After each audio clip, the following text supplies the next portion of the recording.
भारत की एक महिला सितंबर 2022 में पोर्चुगल घूमने के लिए जाती है अपनी परिवार के साथ। महिला प्रेग्नेंट होती है और पोर्चुगल में ये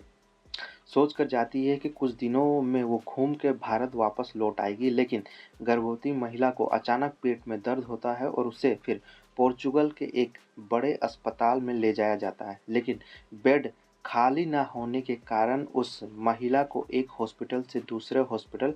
जाना पड़ता है, जिस वजह से उसके रास्ते में ही मौत हो जाती है। जिसके बाद पोर्चुगल के अंदर हंगामा मचता है और फिर इस घटना के 5 घंटे के भीतर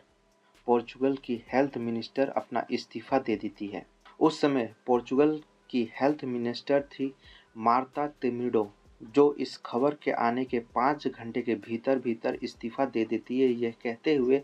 कि उसके देश में किसी महिला की जान गई है और उसे बेड नहीं मिला। इस कारण से उसे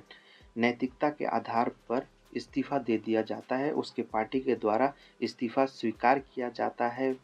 प्राइम मिनिस्टर के द्वारा इस इस्तीफे को स्वीकार किया जाता है और 5 घंटे में भारत की एक महिला जो पोर्चुगल घूमने के लिए जाती है, उसकी मृत्यु हो जाती है बेड न मिलने के कारण, जिसके बाद पोर्चुगल के हेल्थ मिनिस्टर का इस्तीफा हो जाता है। ये दिखाता है कि यूरोप के जो देश क्यों विकसित है और क्यों इन्हें डेवलप कहा जाता है, क्यों वहाँ के लोग पढ़े लिखे होते हैं और यहाँ के लोग कैसी मानसिकता के होते हैं। और यहीं भारत में 18 लोगों की जान चली जाती है, लेकिन रेल मंत्री को ट्वीट से आगे फुर्सत नहीं मिली है लोगों को मिलने तक का। शनिवार की देर रात नई दिल्ली रेलवे स्टेशन में अचानक भगदड़ मचती है, ये कहते हुए कि ट्रेन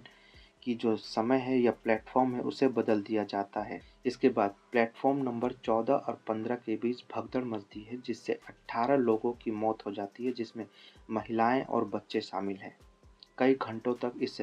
खबर के ऊपर लीपापोती चलती है। रेल मंत्रालय, रेलवे विभाग और प्रशासन की ओर से इस बात को एक्सेप्ट नहीं किया जाता है कि नई दिल्ली रेलवे स्टेशन में किसी भी तरीके से भगदड़ हुई है।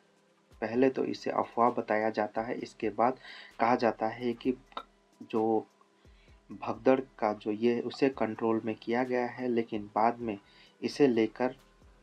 ट्वीट्स आते हैं रात 1 बजे के बाद कि भगदड़ मची है, जिसमें कई लोगों की जान चली गई है। धीरे धीरे रात 1:30 बजे के बाद रेल मंत्री का ट्वीट आता है। जो रेल मंत्री पहले डिनायल मूड में थे, जो रेल मंत्री पहले लीपापोती कर रहे थे कि कोई भी हादसा नहीं हुआ है, किसी तरीके का भगदड़ नहीं मचा है, किसी तरीके का रूट डाइवर्जन नहीं हुआ है, किसी तरीके का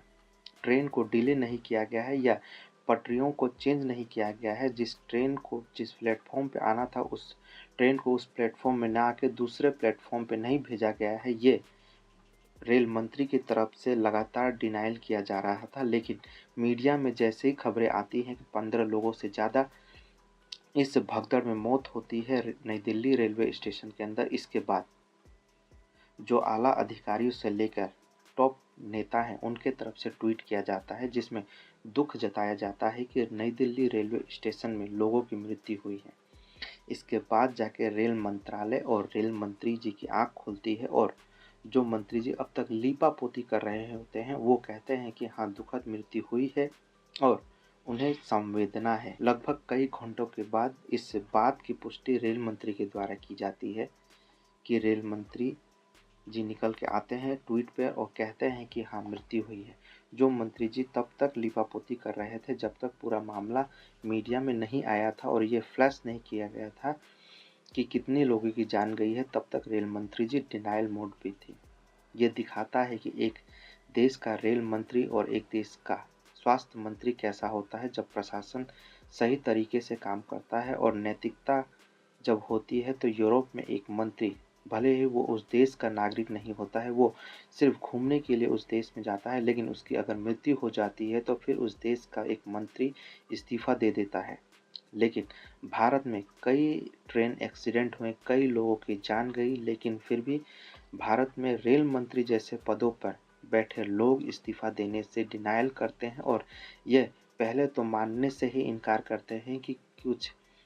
लोगों की इसमें मृत्यु हुई है, कई लोग इसमें मारे गए हैं या भगदड़ जैसी स्थिति हुई है। जब तक कि खबर पूरी तरीके से साबित नहीं हो जाती है कि लोगों की मृत्यु हुई है और कई लोगों की मृत्यु हुई है भगदड़ मचने से प्लेटफॉर्म के अंदर। तब तक रेल मंत्री जी की तरफ से कोई भी ट्वीट नहीं आता है कि इसमें कितने लोगों की मृत्यु हुई है। तब तक रेल मंत्री डिनायल मोड में रहते हैं। ये दिखाता है कि जब देश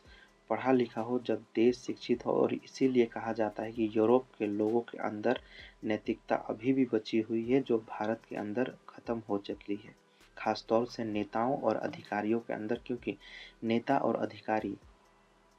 एकदम से डिनायल मोड में थे जब तक मीडिया ने इसे